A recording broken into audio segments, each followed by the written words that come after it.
हाजिर हैं हम आपके बीच लेके सत्ता का महासंग्राम। हमेशा की तरह इस महासमर में योद्धा बड़े बलवान हैं और ये बलवान योद्धा किस तरीके से जनता और अपने बीच में एक कनेक्शन बनाने की कोशिश कर रहे हैं। हर रोज बनते बिगड़ते समीकरण और बयान, बहादुरों के आने वाले बयान ये तय कर रहे हैं कि फसाना आगे क्या होने वाला है। नमस्कार, आपके साथ मैं हूं लावनी विनीत और आप देख रहे हैं सत्ता का महासंग्राम। ये बड़ा ही खास और रोचक होता जा रहा है कार्यक्रम, क्योंकि सीधे ग्राउंड से जो तस्वीरें हम तक निकल कर आ रही हैं वो पल पल बदल रही हैं, पल पल कहीं स्टैटिक रह रही हैं, कहीं डायनेमिक रह रही हैं। लेकिन इतना तो तय हो रहा है कि जो भी परिस्थिति बन रही है वो उत्तर प्रदेश के आने वाले भविष्य की नई दिशा और दशा को निर्धारित कर रही है। आज का दिन बहुत खास है। सप्ताह का पहला दिन है। सोमवार की बात जब हम करते हैं तो देखिए, पहले ही हमने देख लिया कि जब बाबा भोलेनाथ की बात होती है तो आपने देखा कि उत्तर प्रदेश में पहले काशी विश्वनाथ की पूजा अर्चना और योगी आदित्यनाथ गोरखनाथ धाम पर ही जाकर किस तरह से पूजा अर्चना करते हैं, आशीर्वाद लेते हैं। लेकिन इन सब के बीच सबसे पहले, क्योंकि बात सोमवार की हो रही है, तो सोमवार में आज का सर्वे क्या कुछ कहता है हम आपको सुनाएं। उससे पहले देखिए, राजनीतिक बयान बहादुरों की हमने बात की। अखिलेश यादव सपा के मुखिया अब किसानों को लुभाने पर लगे हुए हैं और किसानों को लुभाने के लिए उन्होंने अनसंकल्प ले लिया है।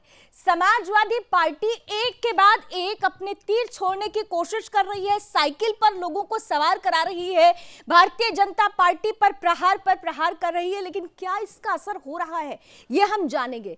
लेकिन उससे पहले हम देख लेते हैं कि आज अखिलेश यादव ने नए तरीके से किसानों को, अन्नदाताओं को अपने पक्ष में करने के लिए क्या कह डाला है, जरा सुन लेते हैं।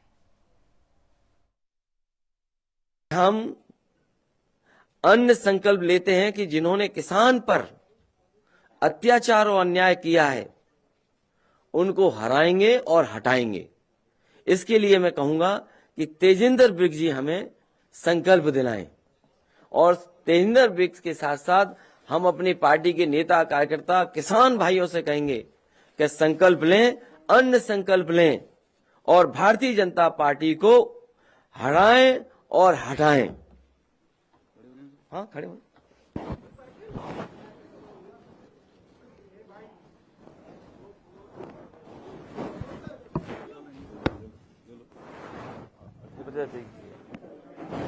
हम सभी लोग संकल्प लेते हैं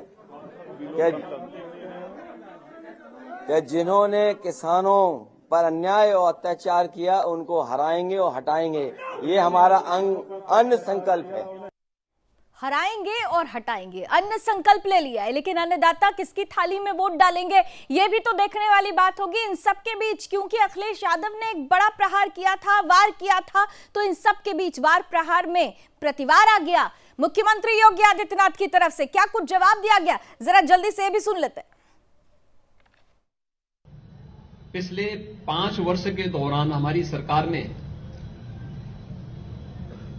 जिन पेशेवर अपराधियों को और गुंडों के मन में भय पैदा किया था, जनता को भयमुक्त वातावरण दिया था, आज समाजवादी पार्टी का चेहरा एक बार फिर से सबके सामने आ चुका है।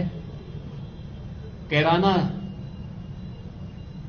से लेकर के बुलंदशहर, स्याना और लोनी तक जो चेहरे समाजवादी पार्टी के सामने आए हैं, कोई कैराना हिंदू व्यापारियों के पलायन के लिए जिम्मेदार अपराधियों को, मुजफ्फरनगर के दंगों के अपराधियों को और उन पेशेवर हिस्ट्री सीटर को अपना कैंडिडेट बनाकर के समाजवादी पार्टी ने अपने वास्तविक चरित्र को एक बार फिर से प्रदेश के सामने, देश के सामने प्रस्तुत कर दिया है कि प्रदेश के बारे में उनकी मंशा क्या है।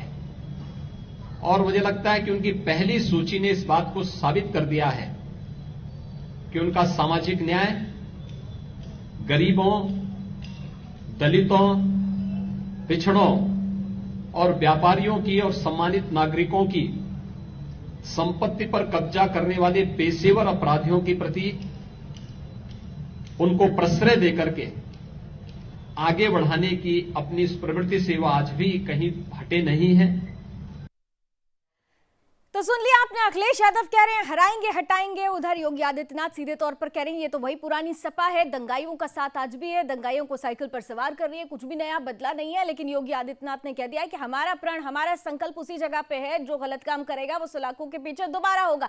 इन सबके बीच ये बयान और वार प्रतिवार के बीच में जनता क्या सोच रही है, सरकार किसकी, इस पर देखिए हमने बड़ा महत्वपूर्ण सर्वे जो शुरू किया था 21 दिसंबर को, 21 दिसंबर 2021 से 17 जनवरी 2022 तक का आकलन सर्वे, आपके दिल की बात ले आए स्क्रीन पर जल्दी से।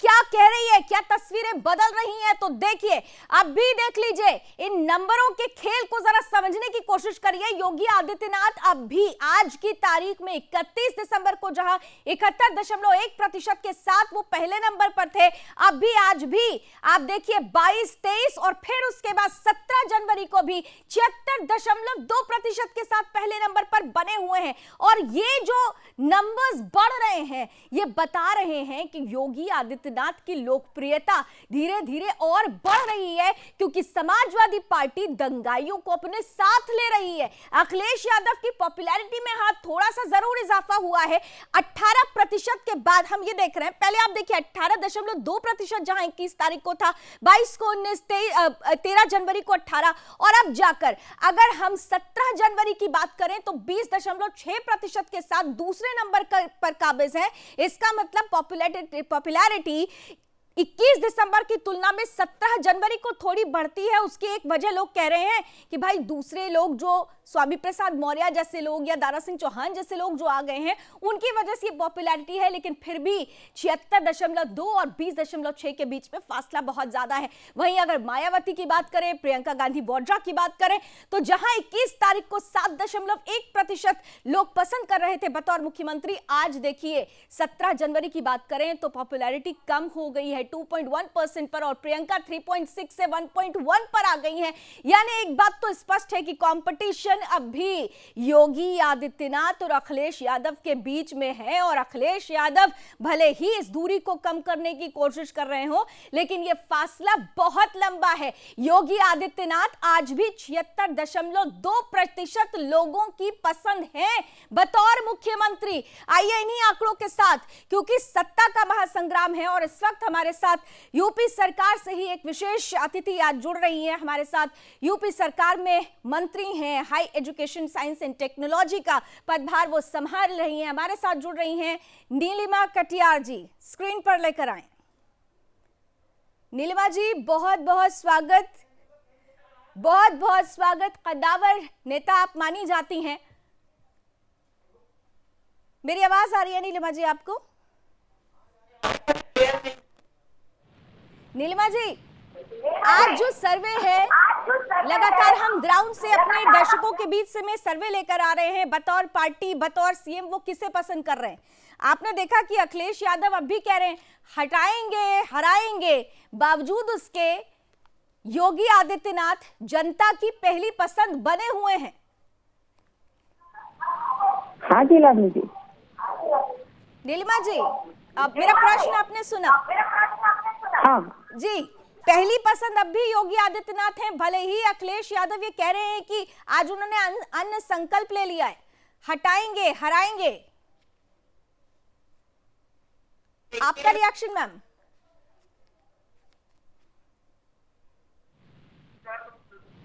मेरी आवाज आपको आ रही है? जी जी नीलिमा जी, बिल्कुल आ रही है आवाज आपकी। देखिए, उत्तर प्रदेश की जनता ने अपने सबसे मुश्किल हालात में जिस प्रकार से माननीय मुख्यमंत्री योगी आदित्यनाथ जी को एक एक क्षण, एक एक पल अपने साथ जुड़ा पाया है, अपनी मुश्किलों को, अपनी कठिनाइयों को, चाहे वो स्वास्थ्य सेवाओं को लेकर हो, चाहे उनको राशन मुहैया होने को लेकर हो, चाहे हमारे लघु मध्यम इस तरह के जो भी उद्योग है, हमारी छोटी से छोटी जो जरूरतें इस उत्तर प्रदेश के अंदर एक एक नागरिक, एक एक लोगों के साथ जो जुड़ी हुई मुश्किलात थी, उन सारी कठिनाइयों के साथ बड़ी मुस्तैदी के साथ, तत्परता के साथ माननीय मुख्यमंत्री योगी आदित्यनाथ जी के नेतृत्व की ये सरकार बड़ी प्रतिबद्धता के साथ नजर आई है, संवेदनशीलता के साथ नजर आई है। आज भी हम देख रहे हैं कि जब तीसरी लहर की आशंका और वो हमारे दरवाजे पर दस्तक दे रही है, तो कैसे माननीय मुख्यमंत्री जी अस्पताल जाकर के आज वो गाजियाबाद में सवेरे थे, तो जनता देख रही है कि कैसे उनकी कठिनाइयों के लिए सरकार कितनी गहराई के साथ काम कर सकती है, और इसका परिणाम लोगों ने देखा है। और जो उत्तर प्रदेश के अंदर कोविड से लड़ने के लिए जो फॉर्मूला अपनाया गया कि सारे कॉन्टेक्ट की ट्रेसिंग करने के साथ उनको जो ट्रीट करने की पद्धति, इसको तो पूरा वर्ल्ड हेल्थ ऑर्गेनाइजेशन ने सराहा है। और उत्तर प्रदेश की इसमें कोई दो राय नहीं है, इसमें कोई दो राय नहीं है। वर्ल्ड हेल्थ ऑर्गेनाइजेशन ने भी इस काम को सराहा था, लेकिन देखिए विपक्षियों को तो अब उस चश्मे से देखने की आदत है जो लगातार सरकार पर आरोप लगा रही है। एक नया आरोप उस वक्त सरकार पर लग गया जब आपकी पहली लिस्ट सामने आई, कांग्रेस ने आपको महिला विरोधी बता दिया। आप यूपी सरकार में मंत्री हैं, महिला हैं, और जो आरोप कांग्रेस की तरफ से लगे कि 125 में से उन्होंने 50 टिकट दिए थे, 50 उम्मीदवार जो पहली लिस्ट आई, 40% लड़की हूं, लड़ सकती हूं उन्होंने कहा है, लेकिन बीजेपी को कहा जा रहा है कि महिला विरोधी हैं क्योंकि सिर्फ 10 लोगों के ही, 10 महिलाओं के ही नाम पहली लिस्ट में शामिल किए गए। देखिए, एक महिला को क्या चाहिए? एक महिला को माहौल चाहिए, एक महिला को एक ऐसा परिवेश चाहिए जहां वो अपनी सामर्थ्य क्षमता को प्रदर्शित कर सके, समाज देश प्रदेश के साथ उसकी जो भूमिका सामर्थ्य है उसका प्रदर्शन और योगदान संभव कर सके। आज उत्तर प्रदेश के अंदर किसी भी बेटी से जाकर के पूछ लीजिए कि देश के अंदर पहली राज्य सरकार ऐसी बनी थी 2017 के अंदर, जिसने अपनी पहली बैठक के अंदर सबसे पहले अगर कोई चिंता करी तो एंटी रोमियो सोच के माध्यम से अपने प्रदेश की बेटियों की मातृशक्ति की सुरक्षा की चिंता करी। यह पहली आवश्यकता होती है। और इसके बाद हम जिस प्रकार से देख रहे हैं, मेरा डिपार्टमेंट उच्च शिक्षा है, बहुत सारे दीक्षांत समारोह में, कार्यक्रमों में जाना होता है, पदकों का वितरण मैं देखती हूँ कि किस प्रकार से बेटियों के अंदर सुरक्षा का माहौल उत्तर प्रदेश के अंदर उनके मन मानस को आगे बढ़ाने के लिए प्रेरित कर रहा है, और जिस प्रकार से वो अपनी जो योग्यता है उसके बल पर, उसके दम पर सुरक्षित माहौल के अंदर आगे बढ़ने का उत्तर प्रदेश के अंदर काम कर रही है। तो राजनीति ही नहीं, हर क्षेत्र के अंदर उत्तर प्रदेश के अंदर नीलिमा जी, आपको हाथरस और उन्नाव का मामला याद होगा, और उसी मामले को लेकर विपक्षियों ने सरकार को घेरने की कोशिश की थी। आज भी कहीं कहीं पर जब विपक्षियों को मौका मिलता है तो हाथरस और उन्नाव का जिक्र आ जाता है। ऐसे में एक महिला मंत्री होने के नाते क्या जवाब होगा? देखिए, जिस सरकार में मैं मंत्री हूं और महिला होने के नाते मुझे बहुत गर्व की अनुभूति है कि उत्तर प्रदेश की धरती पर ये पहली भारतीय जनता पार्टी की ऐसी सरकार है जिसने मिशन शक्ति चलाया। हर विभाग के अंदर, हर सेक्टर के अंदर महिलाएं सुरक्षित महसूस कर सके, और न सिर्फ महिलाएं सुरक्षित महसूस करें, उन सारे प्रावधानों को यथार्थ रूप में धरातल पर उतारने का प्रयास किया है। बल्कि उत्तर प्रदेश के अंदर जो लिंगानुपात है, एक बहुत बड़ी बात मैं कह रही हूँ, मुखबिर योजना के माध्यम से एक एक वो स्थान, एक एक वो मानसिकता जो बेटियों का ये उसको मानसिक स्तर पर दोयम दर्जे पर रखने की जो मानसिकता थी, आज लिंगानुपात में जनपदों के अंदर उत्तर प्रदेश के अंदर अंतर आया है। और इस प्रकार से मातृशक्ति के रूप में महिलाओं के सम्मान की दृष्टि से तमाम योजनाओं के माध्यम से, और न सिर्फ ये बल्कि जो पोषण की स्थिति है, आज दुनिया के अंदर जब भारत की महिलाओं की चर्चा होती थी तो चर्चा होती थी उनके एनीमिक होने की, उनकी रक्ताल्पता की चर्चा होती थी, उनके मानसिक स्तर की। आज चर्चा जब होती है तो आज उत्तर प्रदेश के अंदर सुपोषित महिलाएं, चाहे इंद्रधनुष का कार्यक्रम हो, ये सब मातृवंदना का कार्यक्रम हो, मैडम, लेकिन क्या आपको नहीं लगता ये सब कुछ होने के बावजूद भी अगर प्रियंका गांधी वाड्रा सामने हैं, अगर मायावती सामने हैं, और बार बार महिला विरोधी होने का अगर सरकार पर आरोप लगता रहा, तो आपको लगता है कि क्या उसका कोई इम्पैक्ट महिला वोटर्स पर पड़ सकता है आने वाले वक्त में, क्योंकि बड़ा महत्वपूर्ण समय है? देखिए, जो मातृशक्ति की महिला की पहली आवश्यकता है, जो मैंने पहले बात कही है, उसको सुरक्षित माहौल चाहिए, कानून का राज चाहिए, और अपनी सामर्थ्य योग्यता का वो समुचित प्रदर्शन कर सके, ऐसी परिस्थितियां चाहिए जी। आज उत्तर प्रदेश के अंदर सुरक्षित माहौल है, जो महिला के लिए पहली वरीयता है। और मिशन शक्ति के माध्यम से महिलाएं जो कार्य क्षेत्र में अपना योगदान दे रही हैं, अलग अलग विभागों के अंदर, और उस परिवेश में भी, उस कार्य क्षेत्र में भी उनको सुरक्षित माहौल देने का उत्तर प्रदेश के अंदर सफल प्रयास किया गया है। आज जो 20% पुलिस भर्ती में, तो हम देख रहे हैं चाहे कोई भी क्षेत्र हो, जो मैंने पहले कहा उच्च शिक्षा का क्षेत्र है, मैं देख रही हूँ कि 60 से 70% बेटियां आगे निकल करके आ रही हैं। ये जो सुरक्षित माहौल का वातावरण बना है और इस वातावरण के अंदर मातृ शक्ति आगे आकर अपनी सामर्थ्य का प्रदर्शन कर रही है, तो निश्चित रूप से एक एक महिला उत्तर प्रदेश के अंदर जब वोट देने के लिए मतदान केंद्र में जाएगी, तब उसे याद आएगा कि किस प्रकार से उत्तर प्रदेश के अंदर भारतीय जनता पार्टी की सरकार है। महिला शक्ति बीजेपी के साथ। चलिए, आप बहुत बहुत शुभकामनाएं आपको आगे के लिए, बहुत बहुत धन्यवाद, आपने हमारे लिए समय निकाला नीलिमा जी। तो नीलिमा कटियार जी यूपी सरकार में मंत्री, उन्होंने स्पष्ट कर दिया कि ये जो महिला विरोधी होने का आरोप लगातार लग रहा है, ये दरअसल वो लोग लगा रहे हैं जो सिर्फ राजनीतिक चश्मे से परिस्थितियों को देख रहे हैं। ग्राउंड पर परिस्थिति बदली है, महिला शक्ति को किस तरीके से आगे बढ़ाया गया है, समेकित विकास किया गया है, उसकी आधारशिला तैयार की गई है। इसका ही नतीजा है कि आने वाले वक्त में महिला शक्ति बीजेपी के साथ जाने वाली है। उन्होंने अपनी जीत का दम भर दिया है। आगे क्या कुछ होगा जनता जनार्दन तय करेगी, लेकिन सर्वे बहरहाल अभी बीजेपी के पक्ष में जाता हुआ नजर आ रहा है। रजत मिश्रा के पास अब जरा जल्दी से चलते हैं, समय कम है, जल्दी जल्दी रिपोर्टर्स के पास चलेंगे। सबसे पहले ब्यूरो चीफ रजत मिश्रा के पास चलते हुए, रजत, हमने अभी अभी सुना महिला मंत्री हैं, कद्दावर मंत्री हैं नीलिमा कटियार जी, अपनी जीत का दम भर रही है, लेकिन अखिलेश यादव तो कह रहे हैं हराएंगे, हटाएंगे, अन्य संकल्प भी उन्होंने आज ले लिया है। तो ऐसे में अन्नदाता किसकी थाली में वोट डालेंगे आपकी नजर से, अगर ग्राउंड से समझे तो?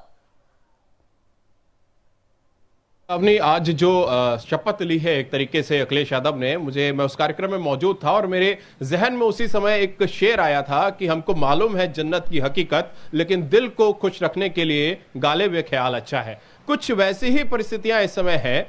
बात ये जो गैप आपने देखा, जो गैप फिलअप हुआ है पिछले कुछ दिनों में, अखिलेश यादव के ग्राफ में जो इजाफा हुआ है, वो इजाफा इसीलिए है कि जितने भी तथाकथित जो वोटों के ठेकेदार हैं, वो अखिलेश यादव की गोद में जिस तरीके से जाके बैठे हैं, उसके बाद अखिलेश यादव के ग्राफ में जो थोड़ा बहुत इजाफा है, ये उसी के कारण है। अब जहां तक लखीमपुर हिंसा की बात है, जहां तक लखीमपुर के किसानों को समाजवादी पार्टी में शामिल कराकर उनको टिकट देकर चुनाव लड़ाने तक की जो बात हो रही है, उसका कितना असर पड़ेगा लखीमपुर में और पश्चिमी उत्तर प्रदेश में, ये तो आगे आने वाला समय बताएगा। लेकिन आप ये देखिए कि जो चुनावी चौसर बिछाई है भारतीय जनता पार्टी ने पश्चिमी उत्तर प्रदेश में पिछड़ों को, दलितों को टिकट देकर, ये साफ कर रही है कि भारतीय जनता पार्टी जो विपक्षी पार्टियां हैं उनकी सोच से एक कदम आगे है। क्योंकि जो टिकटें बटी हैं समाजवादी पार्टी में, बहुजन समाज पार्टी में, एमआईएम में, आप देखिए उसमें एक ही सीट पर 3-3 मुसलमान प्रत्याशी चुनाव लड़ने जा रहे हैं। तो कहां से मुसलमान वोट नहीं बटेगा? निश्चित तौर पर मुसलमान वोट में बड़ा बंटवारा होने वाला है और इसका सीधे तौर पर फायदा जो है वो भारतीय जनता पार्टी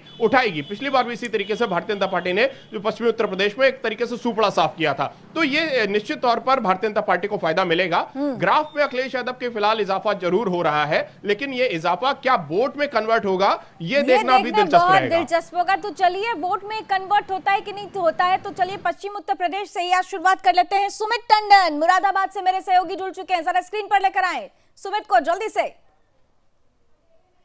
सुमित, सुनाई दे रहा है आपको? मेरी आवाज सुन पा रहे हैं? जी जी लालिमा, मैं आपको बता दूं सबसे पहले कि मैं मुरादाबाद की 30 विधानसभा बिलारी में हूँ, इस समय मौजूद हूँ। यहाँ पर जो है कैंडिडेट सीट का टिकट बदला गया है। यहाँ पर सभी पार्टियों में और सभी कार्यकर्ताओं में काफी उत्साह देखने को मिल रहा है।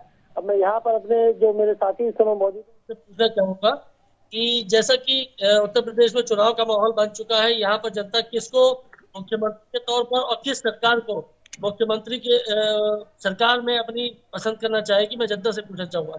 मैं पूछना चाहूंगा जी, आप जी योगी से योगी सरकार के तौर पर आप किसको पसंद करना चाहेंगे?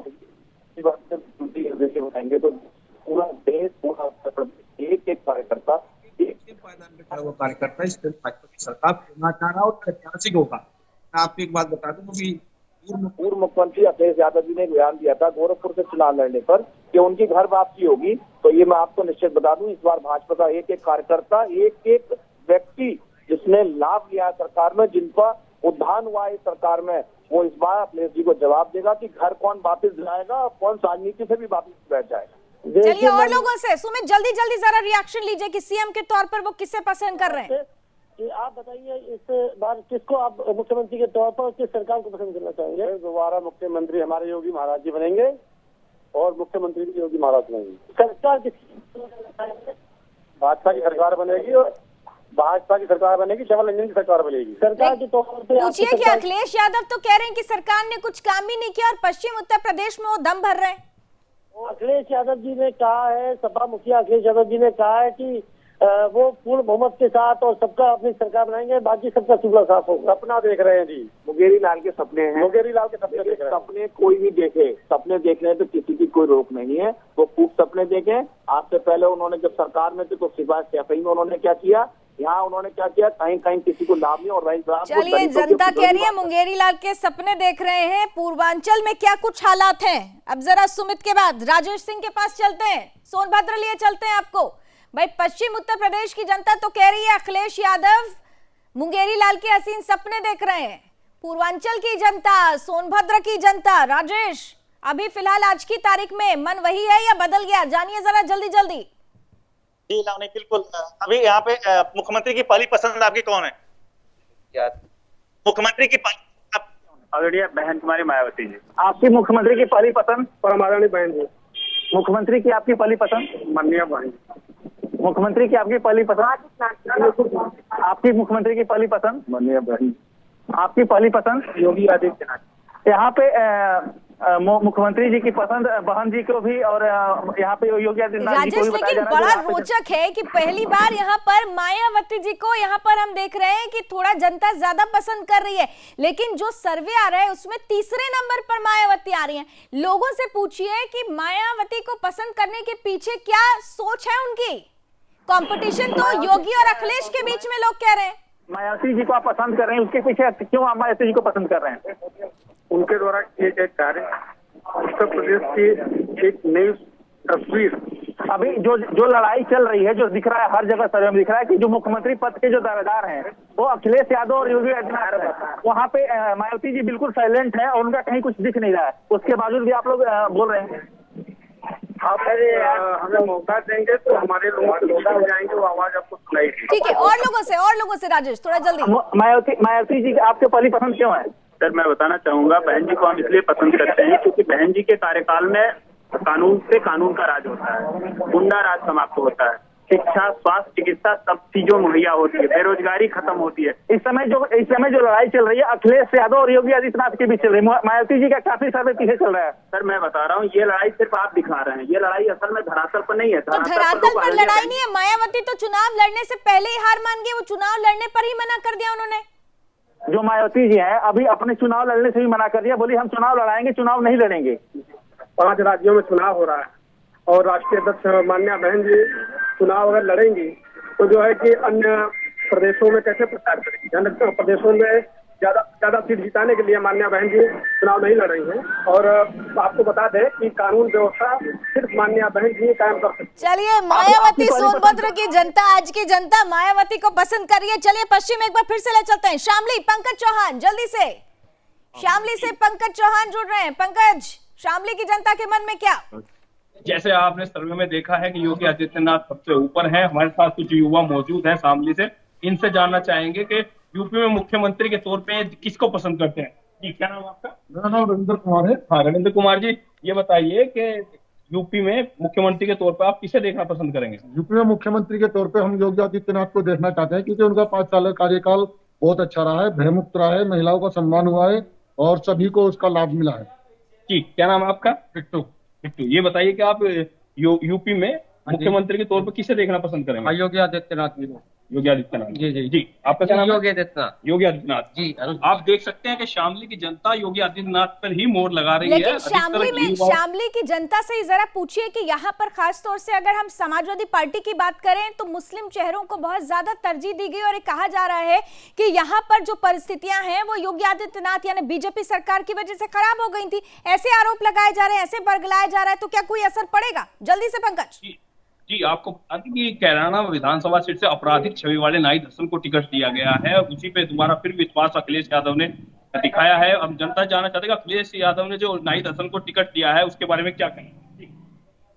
ये नाहिद हसन को जो टिकट दिया गया है उसके बारे में क्या कहना है? ये बिल्कुल गलत है। नाहिद हसन को जो टिकट दिया गया है आपराधिक छवि का व्यक्ति है जिसको जनता स्वीकार नहीं करेगी। उनके सामने उनके प्रतिद्वंदी मृगांका सिंह को टिकट दिया गया है भाजपा की तरफ से और भाजपा की ओर से मृगांका सिंह ही इस बार कैराना विधानसभा से विजयी होगी। शामली के कैराना को पलायन के नाम से जाना जाता है। अब मुस्लिम कैंडिडेट को फिर उतारा गया है, जिनके नाम से पलायन हुआ था वो फिर सत्ता के लिए लड़ रहे हैं, इलेक्शन लड़ रहे हैं। आपको क्या लगता है?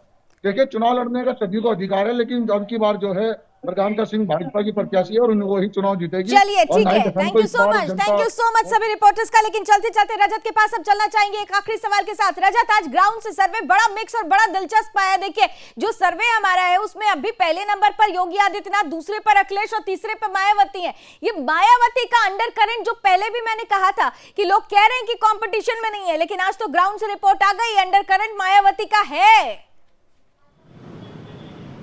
बिल्कुल लावनी, मायावती का अंडर करंट वोट है और मायावती का जो कैडर वोट है वही मायावती की सबसे बड़ी ताकत है और उसी के दम पर मायावती हमेशा बार्गेन करने की सिचुएशन में भी रहती हैं। और जो दम मायावती दिखाती हैं कि अपने अकेले के दम पर चुनाव लड़ेंगी और जो भी सीटें मायावती के पास आती है वो निश्चित तौर के उनके जो कैडर वोट बैंक है उसी के आधार पर आती है। और यही एक कारण है कि मायावती को आज भी लोग बतौर एक प्रशासक के तौर पर, मुख्यमंत्री के चेहरे के तौर पर थोड़े बहुत जो लोग हैं वो पसंद करते हैं। तो अंडर करंट वोट निश्चित तौर पर मायावती का है और अगर इसको कोई इग्नोर करता है तो निश्चित तौर पर वो इसका खामियाजा भी भुगतेगा। चलिए, थैंक यू सो मच रजत हमारे साथ जुड़ने के लिए। और चलिए इसी के साथ सत्ता के महासंग्राम को यहीं खत्म करेंगे, लेकिन इतना तो तय है कि दिलचस्प होता जा रहा है मुकाबला। एक तरफ हराएंगे हटाएंगे का नारा चल रहा है, दूसरी तरफ योगी आदित्यनाथ अब भी जनता की पहली पसंद बतौर मुख्यमंत्री बने हुए हैं। ऐसे में आने वाला वक्त क्या कोई बदलाव लेकर आएगा? सर्वे ग्राउंड से जारी रहेगा, ये कार्यक्रम भी जारी रहेगा हर रोज 6 बजे। जुड़िएगा जरूर। अभी बस इतना ही। देश और दुनिया की तमाम खबरों के लिए आप देखते रहिए सुदर्शन न्यूज। जय हिंद।